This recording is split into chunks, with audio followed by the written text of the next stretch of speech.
역대하 33장 1절부터 13절까지 우리 한 절씩 교독하겠습니다. 제가 먼저 읽겠습니다.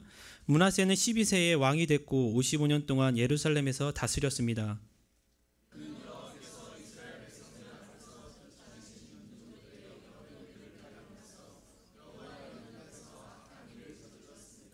므낫세는 자기 아버지 히스기야가 무너뜨린 산당들을 다시 지었고 또 바알의 제단을 세웠으며 아세라상을 만들었습니다. 그는 또한 하늘의 별들을 경배하고 섬겼습니다.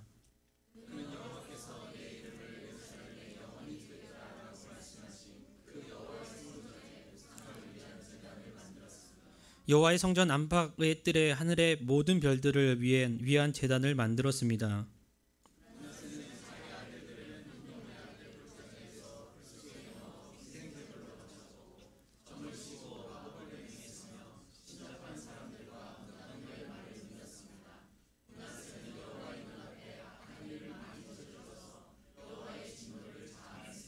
그는 자기가 조각해 만든 아세라상을 가져다 하나님의 성전에 두었습니다. 이 성전은 여호와께서 다윗과 그 아들 솔로몬에게 내가 온 이스라엘 지파들 가운데 선택한 예루살렘에 그리고 이 성전에 내가 영원히 내 이름을 두겠다.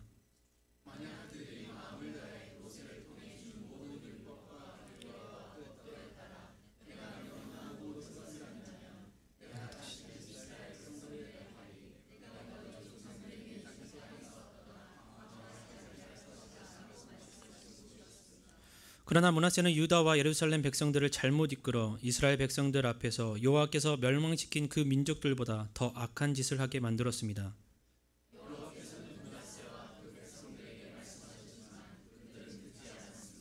그러자 여호와께서 그들에게 아시리아 왕의 군사령관들을 보냈는데 그들은 므낫세를 포로로 잡아 코에 고리를 깨고 총동사슬을 묶어 바벨론으로 끌어갔습니다.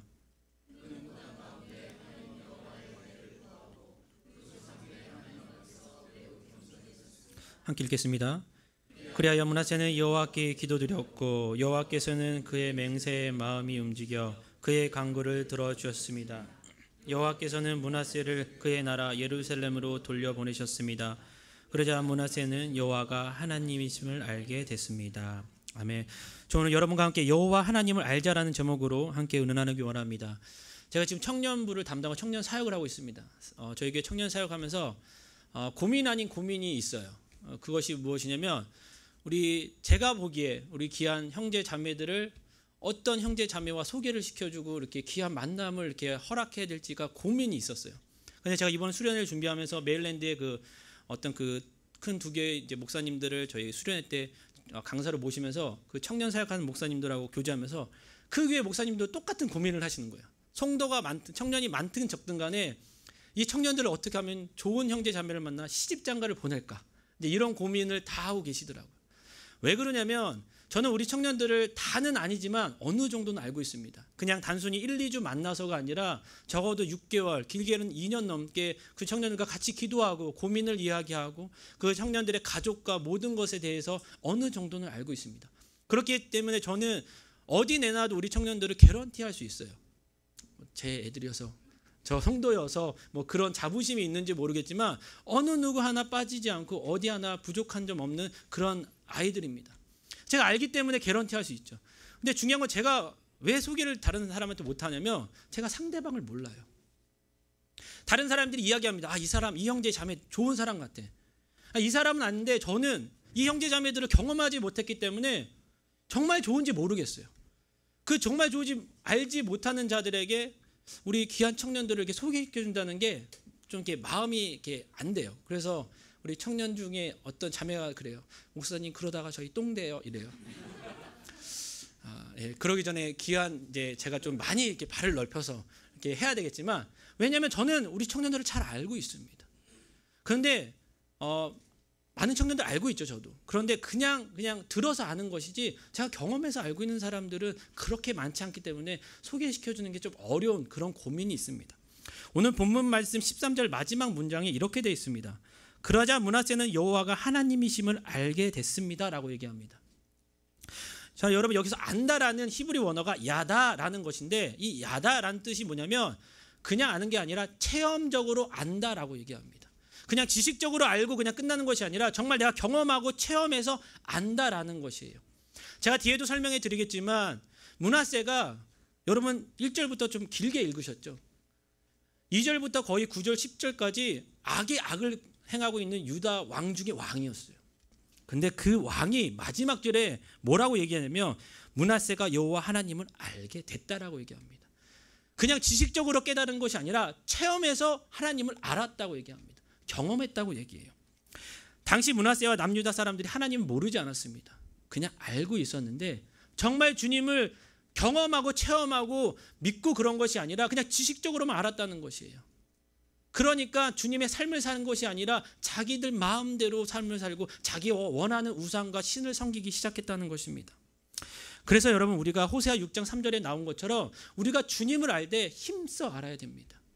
주님이 누구신지 여호와 하나님이 어떤 분인지 알아야 된다는 것입니다. 우리말 성경에는 힘써 알자가 아니라 정말 열정을 다하여 알아가자라고 얘기합니다. 전력을 다해서라고 얘기합니다. 여러분이 알고 계신 하나님은 어떤 분이십니까? 여러분이 알고 있는 여호와 하나님은 어떤 분이시냐고요. 그러면 우리의 하나님을 무엇을 알아야 될까요? 하나님의 무엇을 알아야 될까요? 오늘 본문의 말씀은 하나님의 사랑의 속성에 대해서 좀 알라라고 합니다. 여러분 하나님의 사랑하면 무엇을 생각하십니까? 나를 축복해 주시고 나를 지켜주시고 나를 보호해 주시는 것이 그냥 사랑이라고 느낍니다. 그게 대부분의 하나님의 사랑이라고 생각합니다. 그런데 오늘 본문의 말씀을 통해서 여러분 하나님의 사랑이 그냥 나에게 축복 주는 그 사랑으로 국한되지 않는다는 것이에요. 내가 전에 생각할 때 이건 저주라고 생각했던 것이 이것이 하나님의 관심이었고 이것이 하나님의 사랑이었다는 사실을 오늘 본문 말씀에 나와 있다는 것입니다. 특별히 오늘 본문 33장 11절부터 13절까지 말씀 보시면 하나님의 사랑의 속성이 자세하게 나와 있어요. 근데 사실 말씀에 보면 이게 무슨 사랑이야 라고 얘기할 수 있겠지만 아니요. 여러분 하나하나 우리가 살펴보면서 한번 은혜 나누기 원합니다. 므낫세는 유다 왕 중에 정말 악 중에 악의 왕이라고 제가 설명드렸는데 이 왕이 어느 정도 악하냐면 자기만 혼자 악한 것이 아니라 자기의 악을 백성들에게 전달을 합니다. 오늘 9절 말씀입니다. 9절 말씀을 다 같이 한번 읽어보겠습니다. 시작. 유다와 예루살렘 백성들을 잘못 이끌어 이스라엘 백성들 앞에서 여호와께서 멸망시키신 그 민족들보다 더 악한 짓을 하게 만들었습니다. 여러분 잘못된 지도자 하나가요 이런 엄청난 일을 일으킵니다. 오늘 어린이 주일입니다. 부모님들이 대부분 계시고 우리 종유님은 이렇게 아기가 있는데 여러분 아이들에게 부모가 해야 될 역할이 무엇인지 아십니까? 잘못하면요 이 므낫세 왕처럼 악한 일을 할 수 있게 만드는 게 부모의 역할이고요. 때로는 부모 때문에 주님을 더 알아 믿음의 길을 걸어갈 수 있게 할 수 있는 것이 부모의 역할입니다. 주님께서 자녀를 맡겨주셨다면 그냥 내가 마음대로 내가 원하는 대로 키우는 것이 아니라 주님의 방법대로 그게 쉽지 않음을 제가 경험하고 있습니다. 어렵더라고요.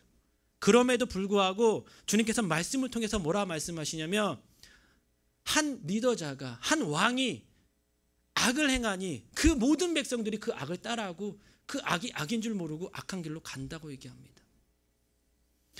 여러분 이 유다 왕 므낫세는 용서받을 수가 없어요. 그렇죠. 제가 하나님이라도 용서 안 할 것 같아요.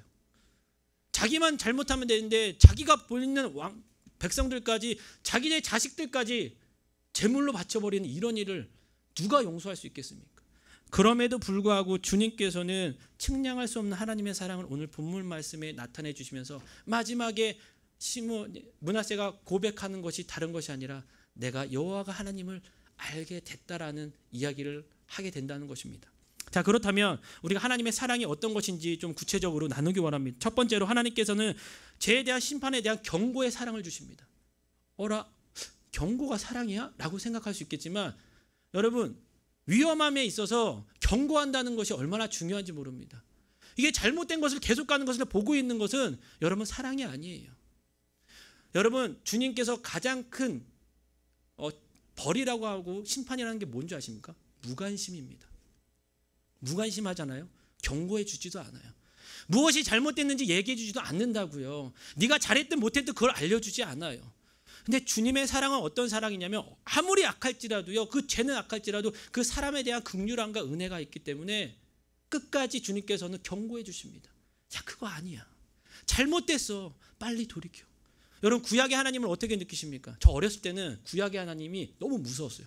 심판만 막 주시는 하나님으로. 그래서 조금만 잘못 나는 지옥 가는구나 그렇게 생각했어요. 근데 아니더라고요. 구약에 계시는 하나님은요, 우리를 멸망시키고 심판의 목적이 아니라 저희들을 은혜로 돌아오기를 원하시는 하나님이에요. 그래서 심판을 얘기하시는 거예요. 그래서 경고해 주시는 거예요. 그러지 말라고, 돌아오라고, 돌아오면 된다고 얘기하고 있다는 것입니다. 오늘 말씀에 10절에 하나님께서 뭐라 경고하시면 이렇게 되어 있습니다. 여호와께서 므낫세와 그 백성들에게 말씀하셨지만 그들은 듣지 않았습니다. 이들이 듣든 안 듣든 주님께서는 말씀해 주세요. 아니라고, 잘못됐다고, 가면 안 된다고, 돌이키라고 얘기해 주신다는 것입니다. 그 경고가 주님의 사랑임을 여러분 잊지 마시고, 하나님 왜 나한테 잔소리하세요? 왜 나를 힘들게 하세요가 아니라 하나님 감사합니다. 나를 가는 길을 이게 잘못됨을 알게 해주신 주님 은혜에 감사합니다라고 우리가 그 주님의 사랑을 느끼고 경험하고 이야기할 줄 알아야 된다는 것입니다. 그래서 죄에 몰두한 사람은요, 이게 죄인 줄 몰라요. 그렇기 때문에 주님께서 계속 얘기해 주시는 거예요. 이들도 안 들었다고 얘기하잖아요. 그래서 여러분, 귀가 있어도 듣지 못하고 눈이 있어도 보지 못한 민족이 아니라 정말 영안이 열려서 눈으로 볼 수 있고 주님의 음성을 들을 수 있는 저와 여러분의 삶이 되시고, 그것이 은혜임을 알아야 된다는 것입니다.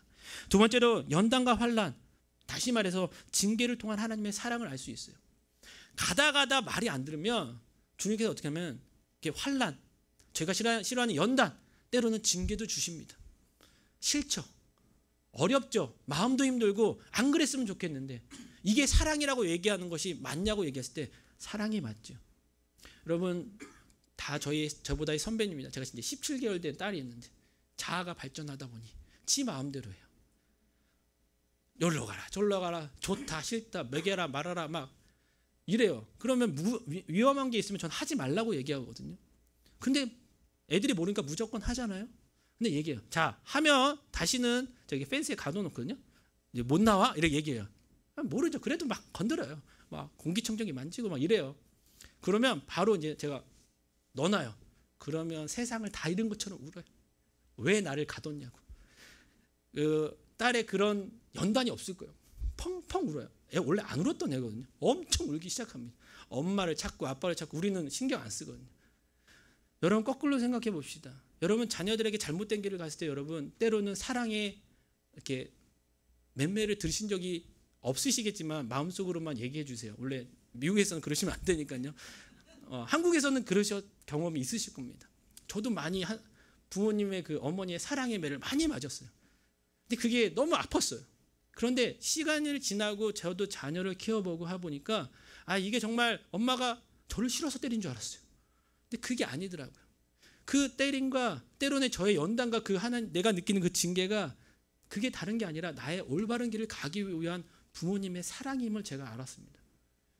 여러분, 주님께서는 때로는 여러분에게 어떤 징계의 매를 대실 수도 있고요, 환난과 연단을 통해서 여러분이 잘못된 길 너무 많이 가다 보면 돌이키라고 막을 때도 있습니다. 지금 당장 겪고 있는 연단과 시련과 환난이 여러분 저주가 아니라 주님의 품고 있는 사랑, 주님께서 끝까지 여러분 지키고자 하는 주님의 마지막 하나님의 사랑이라고 알고 계시면 그 연단도 환난도 끝에는 그 소망을 바라보고 견딜 수 있을 것으로 믿습니다. 그래서 여러분, 환난은 인내는 연단은 소망이 됨이라 말씀하신 주님의 말씀이 있지 않겠습니까? 여러분, 연단 가운데 징계 가운데 있어도 여러분, 그것이 절대로 저주가 아니고 주님께서 여러분의 관심 가져주시고 사랑해 주심을 잊지 말고 하나님의 성품의 하나임을 여러분 잊지 마셔야 된다는 것입니다. 그래서 11절에 이렇게 되어 있습니다. 그러자 여호와께서 그들에게 아시리아 왕의 군사령관들을 보내는데 그들은 므낫세를 포로로 잡아 코에 고리를 꿰어 청동사슬로 묶어 바벨론을 끌어갔습니다. 여러분, 왕이요, 얼마나 비참하게 갑니까? 얼마나 말을 안 듣면 주님께서 그래도 사랑하시니까 죽이진 않았어요. 끌고 갔습니다. 끌려갔다고요. 얼마나 큰 연단일까요? 얼마나 큰 환난과 얼마나 큰 아픔일까요? 그런데 나중에 므낫세가 알았지만 이것이 얼마나 큰 사랑인지를 나중에 깨닫게 됩니다. 여러분, 그래서 환난과 연단만 바라보지 마시고 그걸 통해서 주님께서 어떤 사랑을 나에게 말씀하시고 어떻게 돌이키고자 하시는 그 마음을 여러분 아시는 것이 정말 축복이라는 것입니다. 또한 죄를 용서하신 하나님의 사랑, 이거는 너무나 잘 알고 계실 것입니다. 여러분, 죄와 주홍같이 붉을지라도 눈과 같이 씻게 해주신 하나님의 은혜와 사랑이 있습니다. 아무리 큰 죄, 오늘 나오는 므낫세 아무리 이렇게 큰 죄도 겸손한 마음으로 주님께 나갔더니 주님께서 그것을 들으시고 용서해 주셨다고 얘기합니다. 여러분, 므낫세보다 더 큰 죄를 지셨습니까? 제가 보기엔 안 그러셨을 것 같아요. 그러면 저희는 이 사람보다 잘났다가 아니라 이걸 깨닫고 우리는 더 주님께 돌아와 주님과 더 깊은 교제를 할 수 있다는 것입니다. 더 많은 죄를 졌던 므낫세도 주님께 겸손함으로 간구했을 때 용서를 받았는데 우리는 왜 용서를 못 받을까요? 저희도 용서를 받을 수 있다는 것입니다. 주님과의 관계가 너무 떨어져 계신다면 주님께 돌이켜 와서 주님께 겸손하게 주님의 말씀에 간구하시고 회개하셔야 된다는 것입니다. 13절 상반절에 그렇게 되어 있습니다. 그리하여 므낫세는 여호와께 기도드렸고 여호와께서는 그의 맹세에 마음이 움직여 그의 간구를 들어주셨습니다. 주님께 기도했대요. 여호와께 그의 맹세한 마음을, 그의 간구를, 간절한 기도를 주님께서는 들어주셨답니다. 주님 대단하신 분이에요. 우리가 생각하고 우리가 판단할 수 있는 그런 분이 아니에요. 이렇게 악 중에 악이었던 사람이 주님께 돌이켜 오니까 묻지도 따지지도 않고 그냥 받아주세요. 들어주십니다. 여러분, 혹여 주님과의 관계 가운데 조금이라도 거림직거리고 좀 안타까움이 있다면 여러분 주님께 기도하시면 돼요. 그냥 돌이켜 오시면 돼요. 구약에서 계속 예언자들이, 선지자들이 하는 얘기가 이겁니다. 너네 심판받아. 하지만 주님 너희를 사랑해서 돌아오길 바래라고 얘기합니다. 심판이 먼저가 아니에요. 돌아오는 게 먼저예요. 저주가 먼저가 아니라, 환난이 먼저가 아니라 주님께서는 한 영혼이 더 천하보다 귀하다고 주님께서 말씀하고 있다는 것입니다. 그래서 여러분 주님을 바라보시고 주님께 나가시길 바랍니다. 그래서 여러분이 또 잘 알고 있는 하나님의 축복의 사랑이 있습니다. 그렇게 회개하고 주님께 나갔더니 하나님이 얼마나 기뻐하시냐면 누가복음 15장 7절 말씀입니다. 내가 너에게 말한다. 이와 같이 하늘에는 회개할 필요 없는 의인 99명보다 회개하는 죄인 1명을 두고 더 기뻐한다라고 얘기합니다. 주님께서 너무 기뻐하시더니 도리어 온 것만 뿐만 아니라 하나님께서 축복을 주시는데 므낫세에게 어떤 축복을 주시냐면 13절 하반절 전체를 보시면 이렇게 되어 있습니다. 여호와께서는 므낫세를 그의 나라 예루살렘으로 돌려보내줬다고 얘기합니다. 회복시켜 주셨다는 거예요. 축복해 주셨다는 것이에요. 왕으로서 하나님께서 그렇게 포로로 잡혀갔던 그 악 중에 악의 왕의 간구를 들으시고 그냥 용서해 줄 뿐만 아니라 엄청난 축복을 다시 허락하십니다. 회복시켜 주시는 주님의 은혜가 있다는 것입니다. 여러분, 그래서 죄인을 향한 하나님의 사랑, 그냥 우리가 알고 있는 어떤 축복의 하나님의 사랑만을 여러분 사랑이라 국한하지 마세요. 여러분, 우리가 생각하는 하나님은요 너무나 제한적입니다. 우리가 알고 있는 말씀은 너무나 제한적이에요. 그것을 다라고 얘기하지 마시고 하나님의 끝없는 그 사랑, 때로는 그 징계가 나에게 축복이고 그 경고가 나에게 얼마나 큰 사랑인지를 아시며 하나님이 겪고 있는 그 연단, 주님과 함께하고 있다면 그것이 절대 버림받은 것이 아니라 끝까지 저와 여러분을 붙잡고 있는 주님의 은혜와 사랑임을 알고 계신다면 여러분 지금이라도 돌아오시고 주님과 함께 있다면 더욱더 주님과 동행할 수 있는 저와 여러분의 삶이 되기를 축원합니다. 여러분, 하나님의 사랑의 성품을 아는 자가요 하나님의 크신 앞에 어떻게 살 수 있냐면 겸손할 수밖에 없다는 것이에요. 므낫세가 우상이 되게 많았습니다. 아세랑 상도 있었고 자기 아버지가 히스기야 왕이었어요. 기도해서 목숨을 15년이나 연적했던 위대한 왕이었다고요. 그 왕이 우상을 다 집어치고 주님을 섬기고자 했는데 그것을 다 집어치고 우상을 다시 만들었던 그런 왕이었어요. 근데 잘 보세요. 끌려갔죠. 이 우상들이 한 일이 아무것도 없어요. 자기가 믿었고 자기가 섬겼던 우상들은 아무 일을 못해요. 우상에겐 힘이 없다는 것이죠. 자기의 그런 그 믿음 가운데 므낫세가 언제 변화가 되냐면 자기가 믿었던 것에 배신감을 느낀 거죠. 뭐야? 내가 믿었던 우상들, 내가 섬겼던 스님들이 아무것도 아니었음을 알고 자기 조상들, 자기 부모가 믿었던 하나님을 기억하기 시작합니다. 그리고 주님께 나아가 겸손한 마음으로 주님을 찾기 시작합니다. 12절 말씀에 이렇게 되어 있습니다. 하나님 앞에 매우 겸손해졌다고 얘기합니다. 그는 고난 가운데 하나님 여호와의 은혜를 구하고 그 조상들의 하나님 앞에 매우 겸손해졌다. 여러분, 어떤 사람이 겸손할 수 있는지 아십니까? 여러분 겸손할 수 있습니까? 여러분 겸손하십니까? 여러분, 우리는 겸손할 수 없어요. 우리는 교만하게 짝이 없는 저희와 여러분의 삶이었습니다. 그러나 우리가 겸손할 수 있는 것은 우리가 예수님을 믿음으로 우리가 겸손해질 수 있다는 것입니다. 우리가 예수님을 믿으면 왜 겸손해지냐면 예수를 믿기 전에는 내 중심적으로 내 마음대로 내 의대로 살아갑니다. 예수님을 믿는다는 건 무엇입니까? 내 삶을 주님께 맡긴다는 것입니다. 이제는 내 뜻대로 사는 것이 아니라 내 안에 성령이 사실 수 있게 내 삶을 올려드린다는 것이에요. 그러기 때문에 겸손할 수 있는 것이에요. 그래서 말씀이 또 이런 말씀이 있습니다. 내가 겸손한 자에게 축복을 더한다. 다시 얘기할까요? 그 축복받는 자는 예수 믿는 자고 예수 믿는 자는 겸손한 자는 것입니다. 그래서 예수 믿는 자는 축복받을 수밖에 없어요. 교만한 자는 예수를 안 믿는 사람입니다. 여러분 예수 믿고 계십니까? 예수가 그리스도임을 믿고 계신다면 여러분 겸손하신 분입니다. 여러분 아직 내가 교만하다면 내가 진정으로 예수님을 만났는지 정말 체험했는지 믿고 따르고 있는지 여러분 돌이켜보셔야 된다는 것입니다. 근데 그 악 중에 악이었던 왕 중에 그 왕이 므낫세가 주님 앞에 겸손해졌다는 얘기는 다시 말해서 주님을 믿고 주님을 알았다는 것입니다. 그래서 이제는 자기가 죄된 것이 얼마나 자기가 우상을 숭배했던 것이 얼마나 교만했다는 사실을 알고 이제는 므낫세가 그 우상을 다 처리하기 시작합니다. 여러분 그 후에는 저희가 사는 것이 아니라 내 삶이 내가 주인이 아니라 주님이 주인인데요. 내 능력대로 사는 것이 아니라 주님의 능력대로 살아간다는 것입니다. 그래서 말씀에 빌립보서 4장 13절 이렇게 되어 있습니다. 내게 능력 주신 분 안에서 내가 모든 일을 감당할 수 있다. 내가 하는 것이 아닙니다. 우리 못해요. 여러분 할 수 있습니까? 제가 할 수 있습니다. 속으로 생각하시면 여러분 아직은 아닙니다. 그럼 저 못해요 라고 했을 때 주님의 능력이 저희들의 삶을 움직이기 시작합니다. 저번 주에 선교사님 얘기했죠. 저희는 아무것도 못해요. 근데 주님께서 능력 주시니까 지금도 살아갈 수 있는 것이고 지금 능력 주시니까 이렇게 예배할 수 있는 것이에요. 여러분이 원해서 나오셨습니까? 아니요. 주님이 인도하셨기 때문에 우리가 나올 수 있는 것이에요. 예배 드리고 싶어도 드리지 못하는 자들이 얼마나 많을까요? 여러분 예배는 축제여야 합니다. 기뻐야 돼요.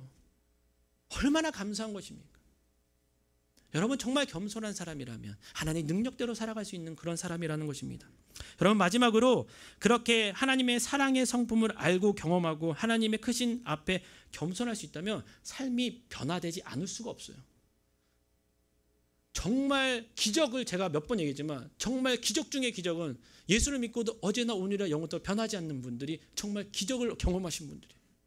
예수님을 믿었다면 변화돼야 돼요. 주님을 알았다면 체험했다면 경험했다면 겸손해질 수밖에 없고 그 겸손한 삶은요 전에 저희 삶과 완전히 다르다는 것입니다. 자, 므낫세가 어떻게 변했는지 볼까요? 역대하 33장 15절 16절 말씀입니다. 다 같이 한번 읽어보겠습니다. 시작.